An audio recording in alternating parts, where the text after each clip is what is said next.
As I said, here we are for this week's chapter of the Seven Deadly Sins, chapter 213. That's what we call love. Let us begin. I am really looking forward. Oh my god, this fan art of Goethe is awesome. Damn. Okay.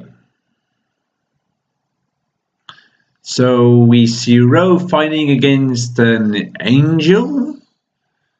Yes. Okay, and Gerard is. This is his flashback. Don't hurt each other any further. Shut your mouth, you damn useless coward. If you got time to sit around crying, then you fight too. Damn. Sorrow, please stop this killing. What are you still doing here? If you don't want to die, then hurry up and get lost. Unless you... Ooh.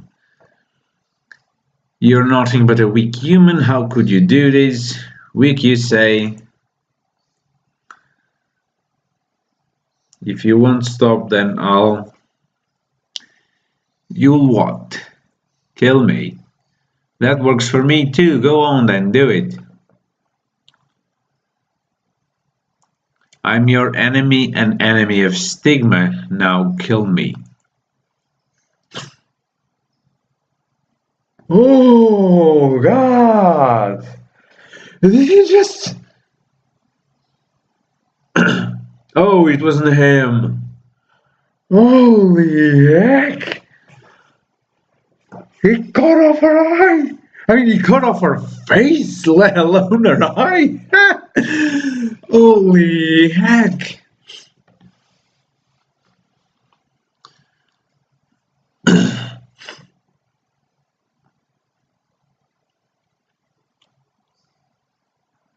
Holy heck!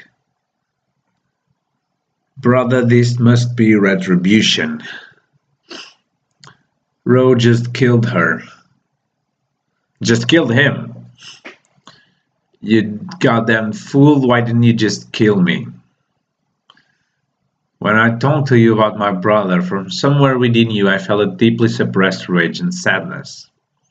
And I also saw one lone face. A little girl's face, one that looked just like me.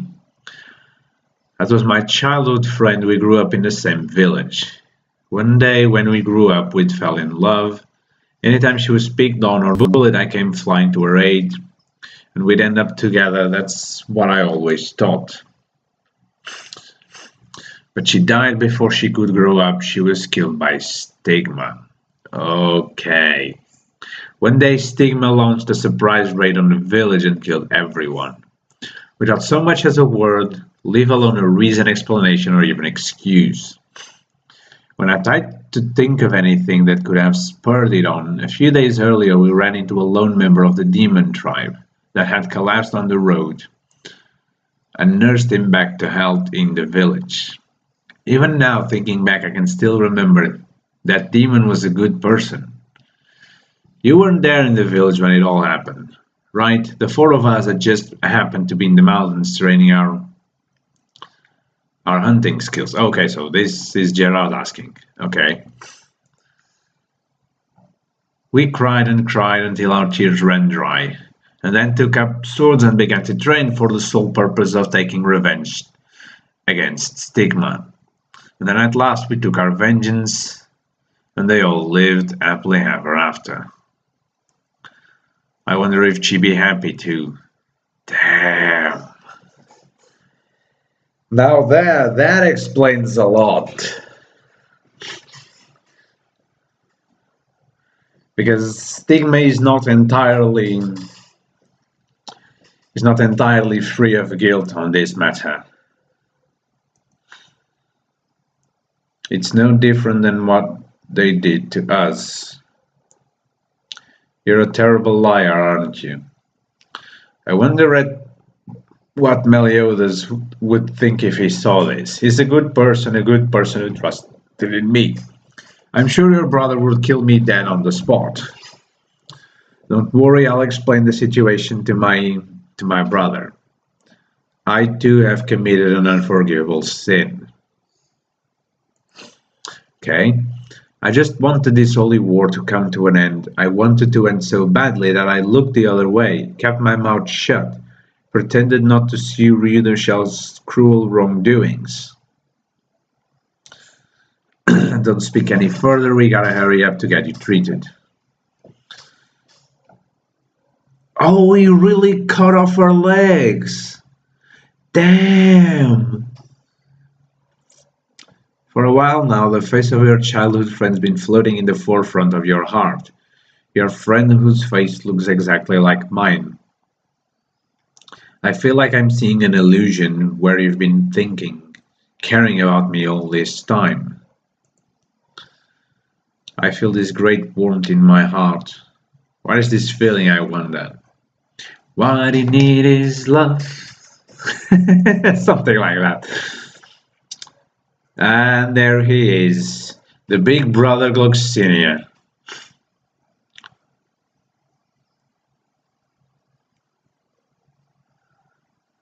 Damn, I'm fine with it like this.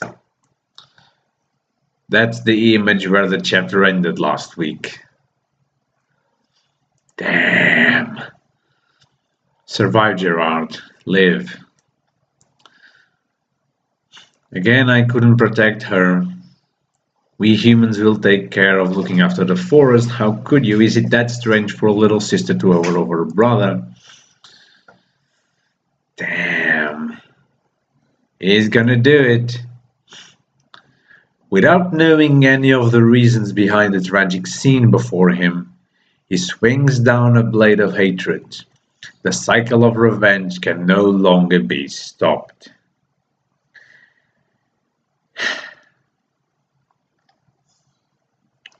Consumed by rage, he rains down a blinding burst. The time where they will be tested is coming.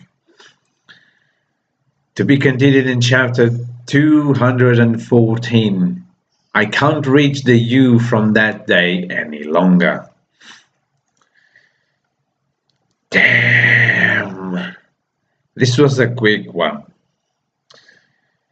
Don't worry, I ain't hanging up right now. I ain't going anywhere just now. I still have time. This was really like very tense. This chapter was very tense. Like, first of all, Stigma is not the good guy. I mean, they kinda are, they kinda aren't. They destroy the whole village for one demon. That's what I call overkill. Like, you don't send an entire battalion to apprehend one suspect unless, like, that suspect is extremely powerful. Like, but they just went and destroyed the village without reason.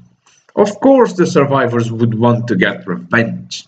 Like, but the thing is, they never thought that humans could survive that, or that humans had survived, or that they could even be powerful enough to take on Stigma. But hey, guess what? They misunderstood them. And now the cycle of revenge just keeps going. It just keeps on giving. I just, and it's as it said, the cycle of revenge can no longer be stopped.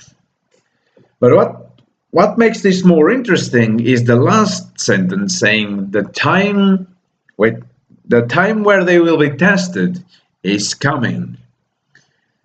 And that will be an interesting thing to see in the future.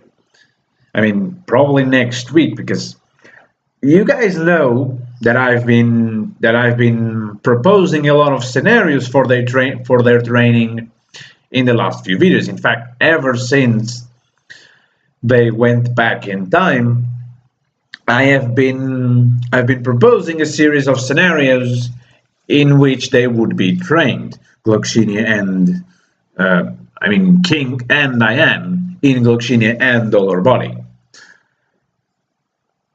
And I said last week that I thought that, I believe I said it, that King's trial would be to decide if he would fall in the rage and not listen to his sister. So I don't think that's going on too well. As I also don't believe that Ro will die in the next chapter. I'm certain he won't die. But what will happen, I do not know. Maybe Gerard will put herself in front of Ro, thus somewhat protecting him.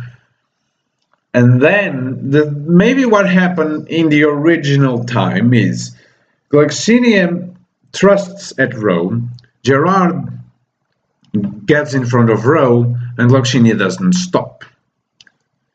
But that's the thing. Gerard survived to that day, so thinking pose activated.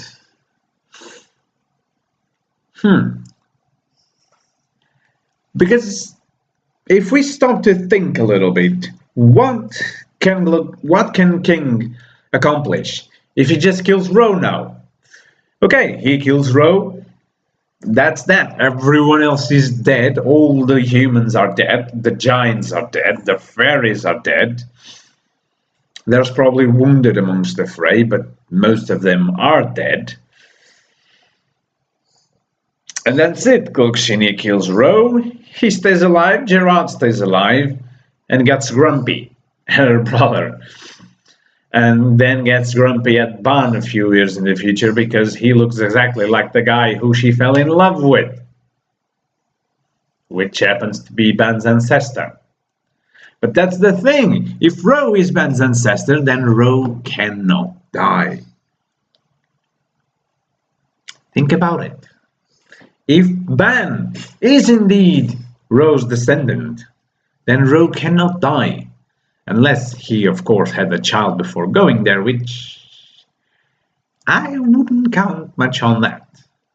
So maybe he had. Maybe that's how he passed down the line. Because if he is to die here, he needs to have sired a child already. But according to his story, it doesn't really add up because he said he only loved that girl, and I don't really think that a guy like Ro, being an ancestor to Ban, would just go willy-nilly with any girl that he found. Those guys have serious principles about dating. Like, it's that girl, it's that girl. And they both fell in love with, surprise, surprise, the sister of the Fairy King. Ta-da! No, I'm not saying that Ro's lineage will become a mix of fairy and human. I don't even think that that's possible. But hey, it would be cool if it was. I don't even know if that's possible, rather saying. But maybe it is. Maybe it is, maybe it isn't. So if that's the thing, Ban is probably a half human, not necessarily. It may just be that the direct descendant of Ro, which means his firstborn son or daughter, is a mix of fairy and human.